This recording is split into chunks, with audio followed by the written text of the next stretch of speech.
Hello friends, आप सभी लोगों का हमारे YouTube channel easy maths study centre में स्वागत है।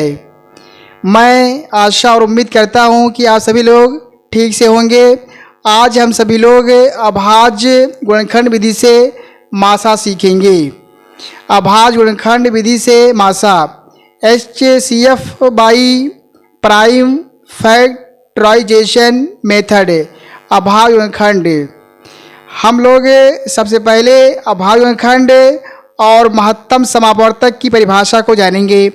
अभाज्य गुणनखंड किसी संख्या को अभाज्य संख्याओं के गुणा के रूप में लिखना उस संख्या का अभाज्य गुणनखंड कहलाता है। जैसे 4 का अभाज्य गुणनखंड बराबर, यहाँ पर हम लोगों को 4 का अभाज्य गुणनखंड मालूम करना है।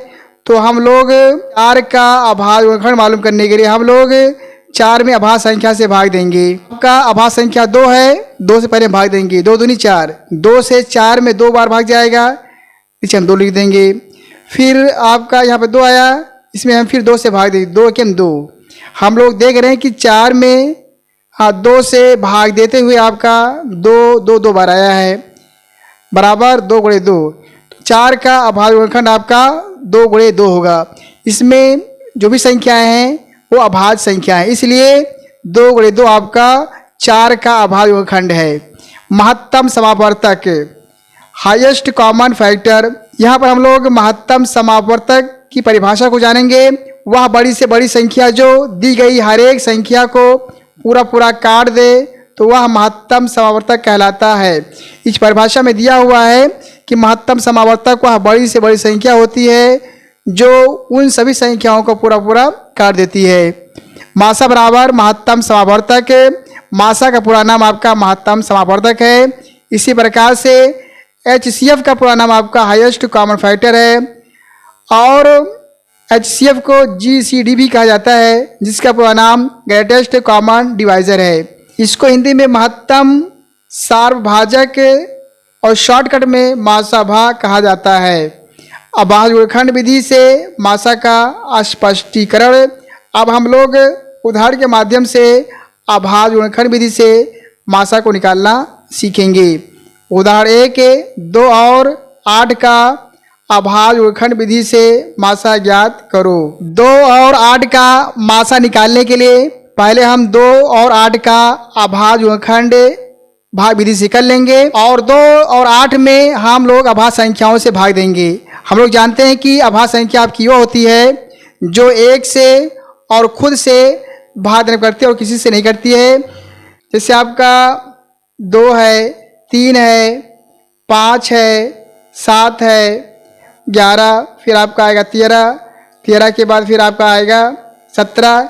ये सभी आपकी अभाज्य संख्याएं हैं और ये सभी संख्याएं 1 से बढ़ेंगी और खुद से बढ़ेंगी और किसी संख्या से भाग देने पर आपकी नहीं कटेंगी। इसके अलावा और भी बहुत सारी अभाज्य संख्याएं हैं जिसका कोई अंत नहीं है। तो 2 को परिसर से हम लिख लेंगे। अब 2 में हम लोग अभाज्य संख्या से भाग देंगे। 2 आपका अभाज्य संख्या है, इसलिए हम 2 से भाग देंगे, 2 के 2। अब हम लोग 8 का अभाज्य गुणनखंड करेंगे।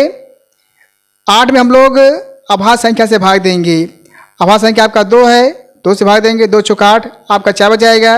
यहाँ पर आपका 4 आया, फिर हम 4 में 2 से भाग देंगे, 2 दूनी 4, 2 से आप 4 में भाग देंगे तो आपका भागफल 2 आएगा, नीचे हम 2 लिख देंगे। फिर हम 2 से 2 में भाग, 2 के 2। इस तरह से जब तक आपका नीचे नहीं आ जाएगा 1, हम लोग अभाज्य संख्या से भाग देते रहेंगे। 2 का अभाज्य गुणनखंड बराबर आपका 2 होगा।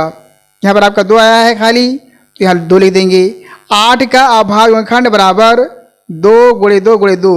यहाँ पर आपका 2 3 बार आया है, इसलिए इसको हम गुणा के रूप में 3 बार लिखेंगे, 2 गुणे 2 गुणे 2।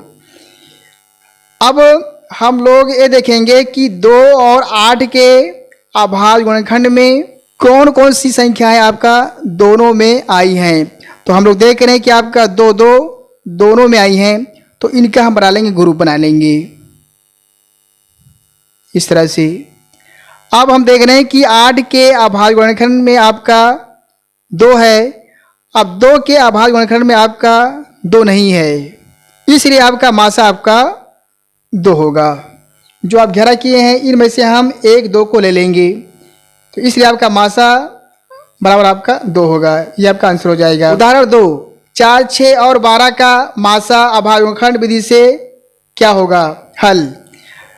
सबसे पहले हम लोग 4 6 और 12 का भाग विधि से अभाज्य गुणनखंड कर लेंगे।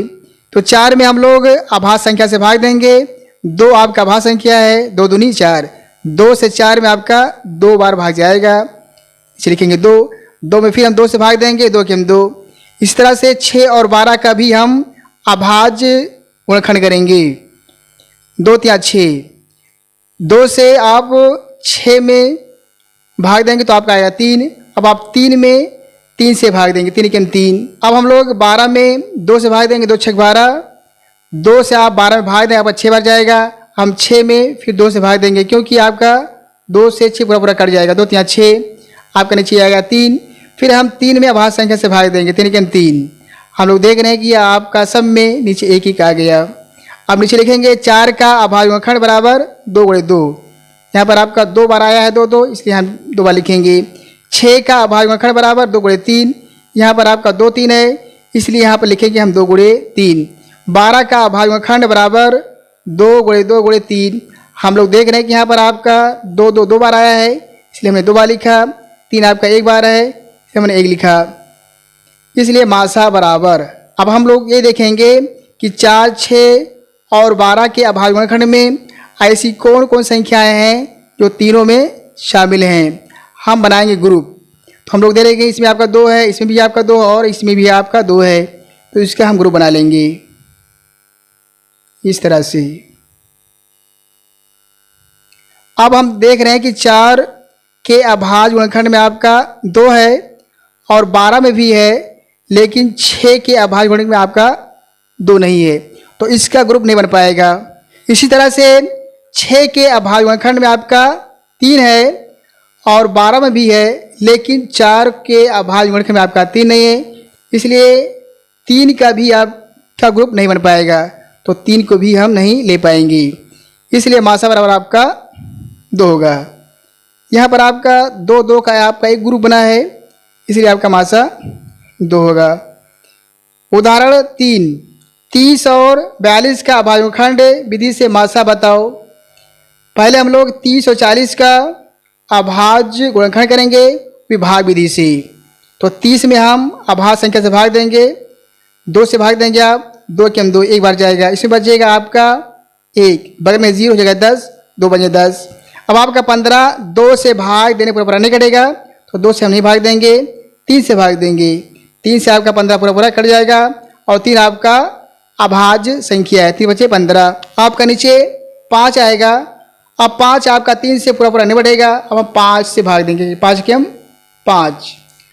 अब हम 42 का भाग विधि से अभाज्य गुणनखंड करेंगे, 2 से भाग देंगे, 2 से आपका कट जाएगा, क्योंकि आपका आखिरी में आपका यहाँ पर 2 है, 2 दूनी 4, 2 के हम 2, 21 आपका आया।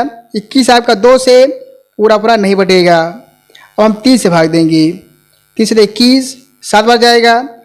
अब आपका 7 3 से पूरा पूरा नहीं बटेगा, तो हम 7 से भाग देंगे, क्योंकि आपका 7 अभाज्य संख्या है और 7 से 7 पूरा आपका बढ़ जाएगा, 7 के 7। आपका नीचे 1 1 आ गया। अब नीचे लिखेंगे 30 का अभाज्य गुणनखंड बराबर 2 × 3 × 5।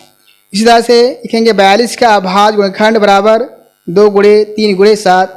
अब हम देखेंगे कि 30 और 42 के अभाज्य गुणनखंड में ऐसी कौन कौन संख्याएं हैं जो दोनों में शामिल हैं, तो इस तरह से हम ग्रुप बना लेंगे।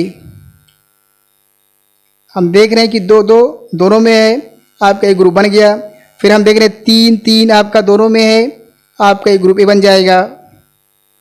फिर हम देख रहे हैं कि 30 के अभाज्य गुणनखंड में आपका 5 है और 42 में नहीं है, तो 5 ग्रुप नहीं बन पाएगा। इसी तरह से 42 के अभाज्य गुणनखंड में आपका 7 है, लेकिन 30 में नहीं है, इसलिए आपका ये ग्रुप नहीं बन पाएगा। अब लिखेंगे इसलिए मासा बराबर हर ग्रुप में से आप एक एक संख्या ले लेंगे।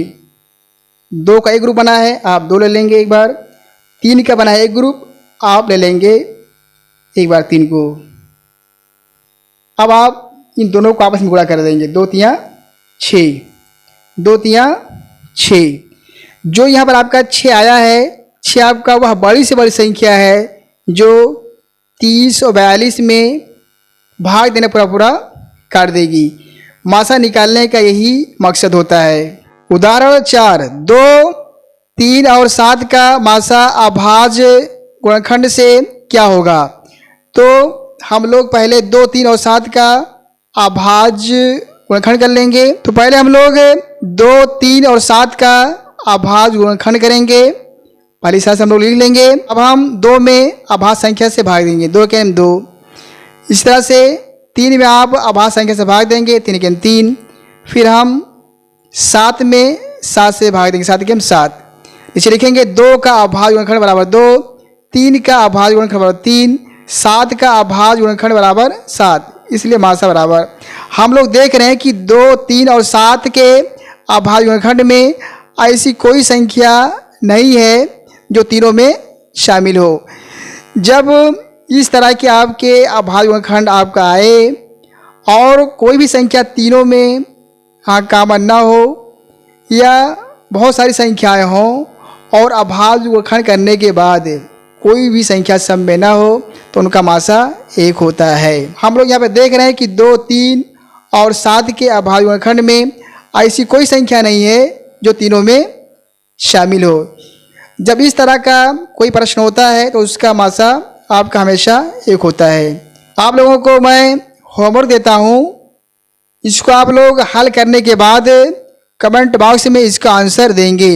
अभाज्य गुणनखंड विधि से मासा प्राप्त करें का 24, 10 खा है 2, 4, 14, फिर गा है 9, 12, 15, गा है 36, 14, 20, अंगा है 3, 11, 13। आप सभी लोग इन प्रश्नों को हल करके इनके उत्तर को कमेंट बॉक्स में लिखेंगे। आखिर में वीडियो को लाइक शेयर करें और जो लोग हमारे चैनल को सब्सक्राइब ना किए हों सब्सक्राइब करें। Thank you. जय हिंद, जय भारत।